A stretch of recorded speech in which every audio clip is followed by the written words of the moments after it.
قوم سمود آئی۔ قوم سمود بھی طاقتور لوگ تھے، یہ بھی آہستہ آہستہ بت پرستی اور شرک میں لگ گئے، خدا کی نافرمانی اور بغاوتوں میں لگ گئے۔ تو اللہ کہتے ہیں ہم نے ان کی طرف صالح علیہ السلام کو بھیجا۔ قال یا قومی، صالح علیہ السلام کا بھی وہی انداز جو نوح علیہ السلام کا انداز اور جو ہود علیہ السلام کا انداز، ایک ہی انداز اور ایک ہی دعوت۔ اعبد اللہ، اللہ کی غلامی کرو۔ اللہ جس چیز کو حلال کہہ رہا ہے اس کو حلال مانو، اللہ جس چیز کو حرام کہہ رہا ہے اس کو حرام مانو، اللہ کی نظر میں جو چیزیں الاؤڈ ہیں وہ اس کو الاؤ سمجھو، اور جو اللہ کی نظر میں ناجائز ہیں اس کو ناجائز سمجھو۔ آج بھی یہی مسئلہ ہو رہا ہے نا، حکومتوں کے قوانین کی وجہ سے تو لوگ کسی چیز کو لیگل اور اللیگل سمجھتے ہیں، اسلام سے نہیں پوچھتے، اللہ رسول سے نہیں پوچھتے کہ کیا جائز ہے کیا ناجائز ہے۔ ہر قانون کو ویلیو دی جا رہی ہے، خدا کے قانون کو ویلیو نہیں دی جا رہی۔ تو یہی پیغمبروں کی دعوت تھی، سب سے پہلے تو خدا ہے بھائی۔ قال یا قوم اعبدوا اللہ، اے میری قوم اللہ کی غلامی کرو، ما لکم من الہ غیرہ، اس کے علاوہ کوئی معبود نہیں ہے، اس کے آگے کسی کی نہیں چلے گی۔ هو انشاکم من الارض، کیوں بھائی اللہ کی کیوں مانیں؟ ہم تو ملکی قوانین کو اپنا باپ بنائیں گے، ہم تو دنیاوی قوموں کو اپنا باپ بنائیں گے، ہم تو ان کے پیچھے چلیں گے، ہم تو کلچر کے پیچھے چلیں گے۔ تو صالح علیہ السلام نے کیا جواب دیا؟ هو انشاکم من الارض، اس اللہ نے تمہیں زمین سے پیدا کیا ہے، اتنا بڑا اس کا احسان اور ایسی قدرت ہے، وہ خالق ہے تمہارا۔ تو سب سے پہلے خالق مخلوق کا رشتہ ہے۔ میں اکثر یہ کہتا ہوں نا، آج لبرل لوگ یہ نعرہ لگاتے ہیں کہ انسانیت کا رشتہ پہلے ہے، مذہب کا بعد میں ہے۔ اصل میں خوبصورت نعرہ ہے جس کے پیچھے بڑے زہریلے جذبات ہیں۔ ہونا یہ چاہیے کہ خالق مخلوق کا رشتہ پہلے ہے اور مخلوق کا آپس کا رشتہ بعد میں ہے، ہونا یہ چاہیے، یہ نعرہ لگانا چاہیے۔ تو اس نعرے کا جواب اس انداز میں دینا چاہیے۔ یہاں بھی یہی ہے، هو انشاکم من الارض، اس نے زمین سے تمہیں پیدا کیا، سب سے بڑا رشتہ تو اس کا ہے تمہارا۔ واستعمرکم فیہا، پیدا کر کے چھوڑ نہیں دیا بلکہ اس زمین میں تمہیں آباد کیا، وسائل دیے، اسباب دیے، جس سے آج زمین کو تم نے آباد کیا، تمہیں بھی زمین میں اس نے پھیلا دیا۔ فاستغفروہ، لہذا اس سے توبہ استغفار کرو۔ ہونا تو یہ چاہیے تھا تم سے جو گناہ ہوا فوراً عذاب آ جاتا، لیکن اللہ نے مجھے بھیجا ہی اس لیے کہ تمہیں ایک مہلت ملے، اور جو تم میں ایمان لانا چاہتے ہیں لے آئیں تاکہ عذاب سے بچ جائیں، لہذا میں تمہیں دعوت دے رہا ہوں۔ فاستغفروہ، اب تک جو جرم ہو چکے اس پہ اللہ سے توبہ استغفار کرو۔ ثم توبوا الیہ، پھر اسی کی طرف متوجہ رہو، آئندہ زندگی اسی کے حکام کے مطابق گزارو۔ کیوں؟ ان ربی قریب، بے شک میرا رب قریب بھی ہے، مجیب، تمہاری باتوں کا جواب بھی دے گا۔ اس کے غلام بن کے زندگی گزارو، جو مانگو گے وہ تمہیں ملے گا، اور وہ تمہارے قریب ہے، دور نہیں ہے تم سے۔ تو اتنی پیاری دعوت کا جواب کیا؟ قالوا یا صالح قد كنت فینا مرجوا قبل هذا، اے صالح تو اس دعوت سے پہلے تو بڑا، ہمیں تجھ سے بڑی امیدیں تھیں۔ یعنی بس جیسے بالکل یہی تانا آج بھی دیا جاتا ہے نا، آپ کے بچوں میں کوئی ذہین بچہ ہو جس کے بارے میں آپ کو یہ ہو کہ یہ خوب کمائے گا پیسے، نہ نماز کی پرواہ کرے گا نہ روزے کی پرواہ کرے گا، اور یہ ملک اور قوم کی ترقی کا ذریعہ بنے گا، بہترین سائنسدان بنے گا، بہترین افسر بنے گا، یہ خوب ملک کو معاشی ترقی دلائے گا اور ہمارے خاندان کی بھی برکتوں کا سبب بنے گا، اور وہ مولوی بن کے بیٹھ جائے اور وہ جناب اللہ رسول کی باتیں شروع کر دے۔ وہ ترقی کی راہ میں رکاوٹ نہیں ڈالے، نہ ترقی میں رکاوٹ بنے، نہ خود ترقی سے پیچھے ہٹے، لیکن وہ ساتھ ساتھ وہ ایک ہے بھائی میں اس ترقی کو مانتا ہوں جس میں اللہ رسول کی مخالفت نہ ہو، سب سے پہلے تو آخرت کی تیاری کرو، یہ باتیں شروع کر دے، تو سیم یہی تانا آج خاندان والے اور قوم والے اس کو دیں گے کہ یار ہم تو تم سے بڑی امیدیں لگا کے بیٹھے ہوئے تھے، تمہارے اندر تو بڑی قابلیت تھی، تمہاری صحت بڑی اچھی تھی، تمہارا دماغ بہت اچھا تھا، کیا تم مولویوں کے چکر میں پڑ گئے ہو، کیا تم اللہ رسول کی، یہ تو دقیانوس لوگوں کی باتیں ہیں۔ بالکل یہی انداز تھا جو آج ہمارا انداز ہے نا، وہی انداز صالح علیہ السلام کی قوم کا انداز تھا۔ صالح علیہ السلام کی قوم نے دیکھا صالح علیہ السلام ہماری قوم کے ذہین ترین آدمی تھے اور ہماری قوم کے صحت مند آدمی تھے، اور پیغمبر ہمیشہ قوم میں اچھے خاندانوں میں پیدا ہوتے ہیں جن کی بڑی عزت ہوتی ہے، تو کیا مطلب ان سے تو بڑی امیدیں تھیں، یہ ہماری قوم کے سردار بنتے، معاشی ترقی کا ذریعہ بنتے، بزنس میں بڑے اچھے اائیڈیا دیتے، جنگوں کے لیے بڑے اچھے آئیڈیا دیتے، ہم دوسری قوموں سے لڑ کے ان پہ بھی غالب آ جاتے، تجارتیں فروغ دیتی۔ تو اے صالح قد کنت فینا مرجوا قبل ھذا، اس سے پہلے تو ہمیں تجھ سے بڑی بڑی امیدیں قائم تھیں، تو کیا باتیں تو نے شروع کر دی ہیں کہ بتوں کو چھوڑ دو، اللہ کی عبادت کرو، جس چیز کو اللہ حلال کہے اس کو حلال سمجھو، جس سے روکے اس سے رک جاؤ. یہ کس طرح کی تو نے باتیں شروع کر دی ہیں. اور پھر آگے اعتراض کرنے لگے یہ تیری باتیں بھی کیسی عجیب ہیں. اتنہانا، تو ہمیں روک رہا ہے، ان نعبد ما یعبد آباؤنا، کہ جن کی ہمارے باپ دادا اتباع کرتے تھے، عبادت کرتے تھے، ہم ان بتوں کو چھوڑ دیں. کیا مطلب تو ہمیں کلچر سے ہٹا رہا ہے. یہ خلاصہ اس کا یہی نکلے گا. جو ہمارا صدیوں سے کلچر چلا آ رہا ہے، ہماری ایک پرمپرا ہے، تو اس بیکار چیز میں لگ گیا معاذ اللہ ہمارے پیچھے.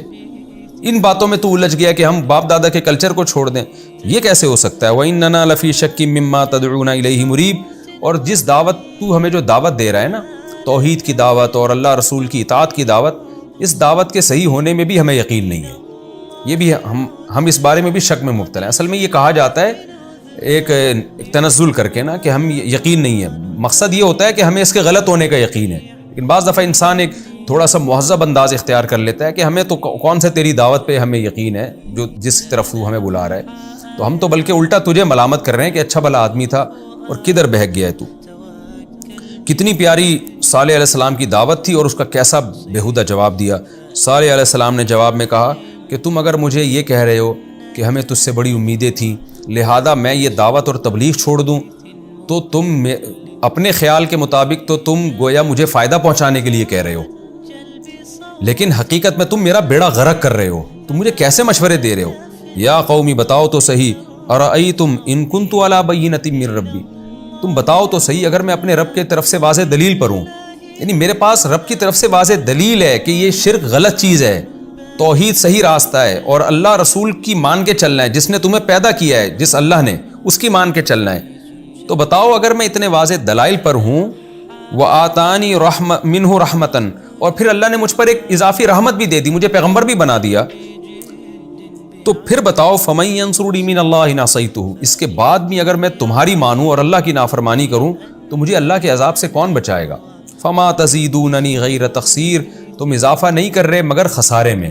اپنے دعویٰ تم یہ کر رہے ہو کہ میں تبلیغ چھوڑ دوں اور جو تمہیں مجھ سے امیدیں تھیں میں وہ امیدیں پوری کر کے دکھا دوں، قوم کو ترقی کی راہ پہ ڈال دوں، لیکن حقیقت یہ کہ تم میرا بیڑا غرق کر دو گے اس طرح کے مشورے دے کے، یعنی تم یہ بیڑا غرق کرنا چاہ رہے ہو. وَيَا قَوْمِ، اور جو تم بار بار نشانیاں مانگتے ہو، یہاں تو تذکرہ نہیں ہے لیکن دوسرے مقام پہ اللہ نے جب واقعہ ذکر کیا تو اس میں یہ بات ہے کہ بار بار وہ قوم کہتی رہی کہ اگر آپ نبی ہیں تو کوئی معجزہ دکھائیں نا، معجزہ دکھائیں. تو جب بہت زیادہ ہو گیا تو پھر صالح علیہ السلام نے کہا کیا معجزہ مانگتے ہو؟ انہوں نے بیہودہ ایسے ہی بیٹھے بیٹھے کہہ دیا جیسے بیہودہ بات ہوتی ہے نا کہ اس پہاڑ سے اونٹنی نکال دو، ایک منہ میں نہیں جو کچھ بھی آ جائے. آدمی مطالبہ کرتے ہوئے بھی سوچتا ہے نا میں کیا کہہ رہا ہوں. انہوں نے کہہ دیا اس پہاڑ سے آپ اونٹنی نکال دیں. تو اللہ نے کہا کہ ٹھیک ہے میں اونٹنی نکال دیتا ہوں. تو لیکن اتنا بڑا معجزہ جب اپنی آنکھوں سے دیکھیں گے نا تو وہ اونٹنی چونکہ اللہ کی خاص قدرت سے پیدا ہوئی ہے، وہ پیغمبر کے برحق ہونے کی ایک دلیل ہے، توحید کے صحیح ہونے کی ایک دلیل ہے. تو جب اللہ اتنی بڑی واضح نشانی دکھا دیتا ہے تو پھر مہلت نہیں دیتا. ابھی تو مہلت ہے، پیغمبر کے نبی ہونے میں غور کر سکتے ہو، اس کے بعد مہلت نہیں ملے گی. پھر اس اونٹنی کے کچھ آداب بھی ہیں. وہ آداب یہ ہیں کہ جب یہ چرے گی تو بھرپور طریقے سے پیٹ بھرے گی، تمہارے جانور اس دن بھوکے رہ جائیں گے. اس کے باوجود تمہیں اس اونٹنی کو چھیڑنے کی اجازت نہیں ہے، تمہیں وہ غم برداشت کرنا ہے. جس دن اس اونٹنی کی باری ہوگی کوئی گھاس نہیں، کوئی جانور گھاس نہیں کھائے گا.